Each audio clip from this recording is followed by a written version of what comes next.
स्वागत करती हूँ अपने यूट्यूब चैनल पे आप सभी का। तो फ्रेंड, हम लोग एक प्यारा सा छोटा सा देवी जी का गीत लेके आए हैं। कैसे लगेगा कमेंट बॉक्स में जरूर बताइएगा।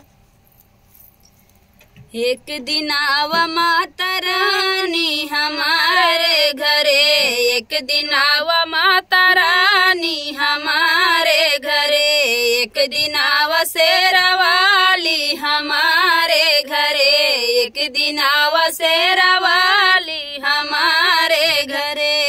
रोज रोज बैठू मैया सोने के सिंहासन, रोज रोज बैठू मैया सोने के सिंहासन, सोने के सिंहासन मैया सोने के सिंहासन, सोने के सिंहासन मैया सोने के सिंहासन। आज आसन लगाओ मैया हमारे घरे, आज आसन लगाओ मैया हमारे घरे, एक दिन आवा महारानी हमारे घरे, एक दिन आवा माता रानी हमारे घरे, हमारे घरे हो हमारे घरे, एक दिन आवा शेरावाली हमारे घरे, एक दिन आवा शेरावाली हमारे घरे।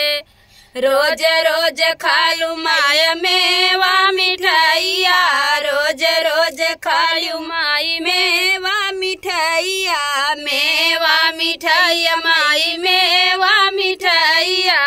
आज भोगवा लगावा मैया हमारे घरे, आज भोगवा लगावा मैया हमारे घरे, एक दिन आवा माता रानी हमारे घरे, एक दिन आवा माता रानी हमारे घरे, हे हमारे घरे हो हमारे घरे, एक दिन आवा माता रानी हमारे घरे, एक दिन आवा माता रानी हमारे घरे।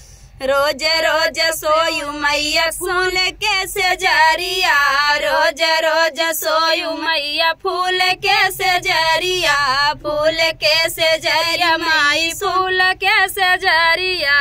आज बिस्तर लगावा माई हमारे घरे, आज बिस्तर लगावा माई हमारे घरे, एक दिन आवा माता रानी हमारे घरे, एक दिन आवा माता रानी हमारे घरे, हे हमारे घरे हो हमारे घरे, एक दिन आवा माता रानी हमारे घरे, एक दिन आवा माता रानी हमारे घरे।